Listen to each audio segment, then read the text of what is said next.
दोस्तों, आज हम एक ऐसे व्यक्ति की बात करने जा रहे हैं जिसने सनातन धर्म को बचाए रखने के लिए खुद को इतनी दर्दनाक मौत दी कि मौत भी उस मौत से कांप उठे।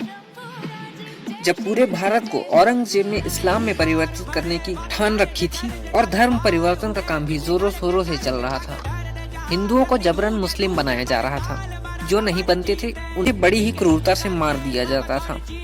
माताओं और बहनों के साथ बहुत ही बदसलूकी की जाती थी। सरेआम महिलाओं को बाजारों में बेचा जाता था। उस समय महाराष्ट्र के एक छोटे से प्रांत पुणे से एक बहुत ही छोटे से राज्य का उदय हुआ जिसका नाम मराठा साम्राज्य था। अगर आप मराठों की कहानी विस्तार से पढ़ें तो आपको कई ऐसे तथ्य मिलेंगे जो आपको हिला कर रख देंगे।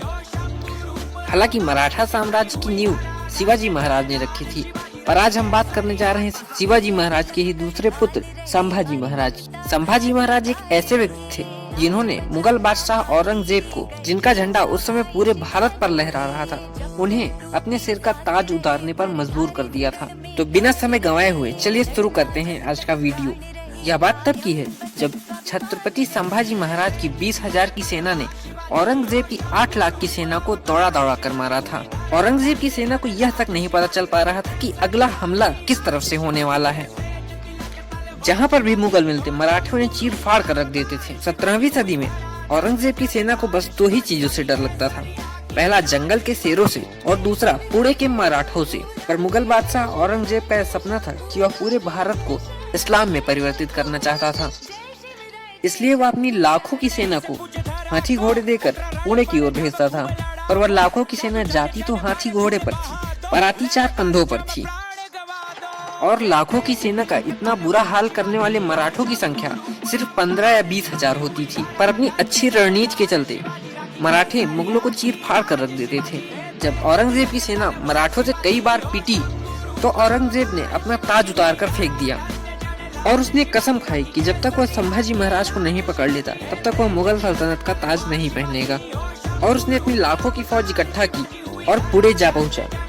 पर महाराष्ट्र के सह्याद्री पर्वतों की सैर करना मुगलों की बस की बात नहीं थी। महाराष्ट्र के सह्याद्री पर्वत पर केवल 3 ही लोग चढ़ सकते थे, पहला बाघ, दूसरा तूफान और तीसरा मराठे। मराठों को सह्याद्री पर्वत के हर एक खुफिया रास्ते पता थे, इसलिए मराठे कहीं से भी आते और कहां चले जाते किसी को कुछ पता ही नहीं चलता। और इस आने जाने के बीच में औरंगजेब के 10-15 सैनिक तो एक मराठा निपाट ही देता था। और हर बार की तरह इस बार भी औरंगजेब को हार का मुंह देखना पड़ा। सह्याद्री के पर्वत काफी ऊंचे होते थे, इसलिए औरंगजेब की सेना उन पर्वतों पर टिक नहीं पाती थी।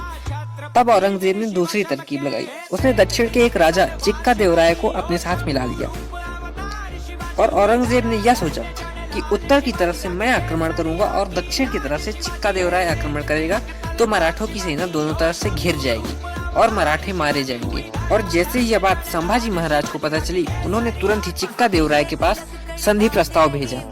पर चिक्का देवराय औरंगजेब का मित्र हुआ करता था, इसलिए उसने संभाजी महाराज का यह संधि प्रस्ताव ठुकरा दिया और चिक्का देवराय ने 4 मराठा सरदारों के सिर कटवाकर अपने राज के मुहाने पर लगवा दिए।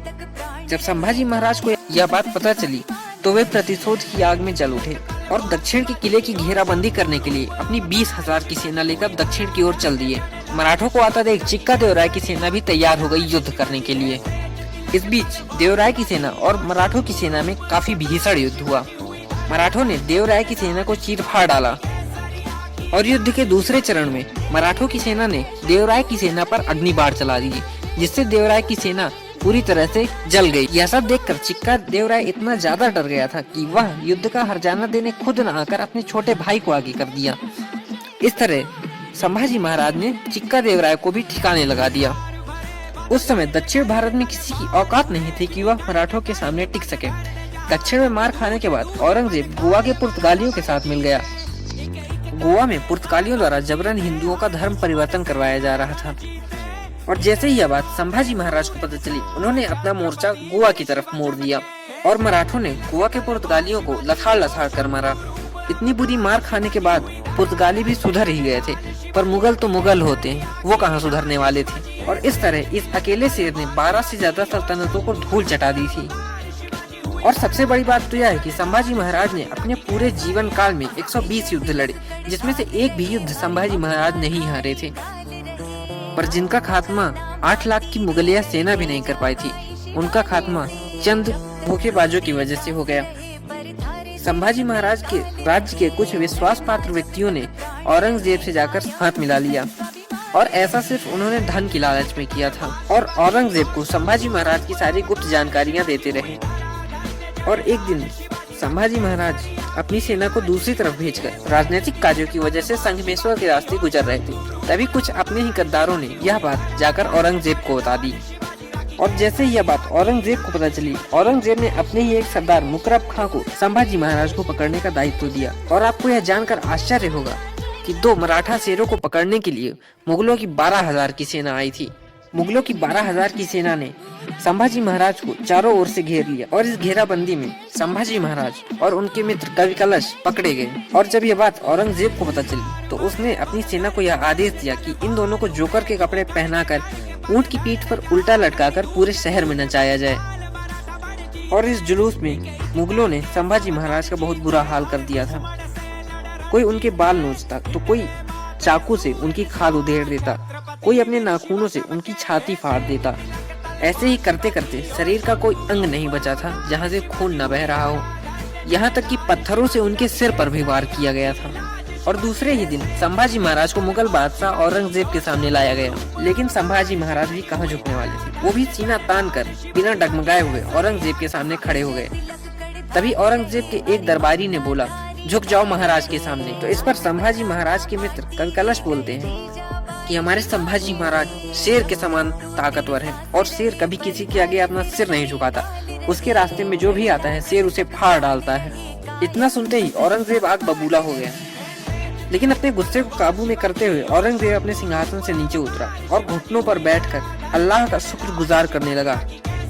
और कुछ इतिहासकारों के अनुसार उस समय औरंगजेब की आंखों से खुशी के आंसू गिर रहे थे कि या अल्लाह, तूने मेरी दुआ कबूल ही कर ली, मैंने इस हिंदू शेर को बंदी बना ही लिया।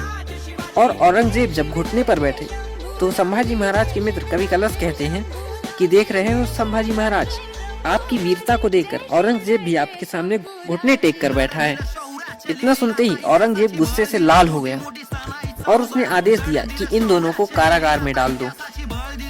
इन 40 दिनों के दौरान मुगलों ने हर वह कोशिश की जिससे संभाजी महाराज इस्लाम धर्म कबूल कर लें, पर संभाजी महाराज अपनी बात पर अड़े हुए थे और उन्होंने औरंगजेब से बोला, मतलब आस्था, और आस्था बदली नहीं जाती औरंगजेब। संभाजी 1000 बार जिएगा, 1000 बार मरेगा, मगर हिंदू धर्म नहीं छोड़ेगा। इन 40 दिनों में मुगलों ने संभाजी महाराज को पहले तो चाबुक से मारा। उसके बाद भी संभाजी महाराज ने जब धर्म नहीं कबूल किया तो उनके ऊपर जलती हुई रेत डाली गई।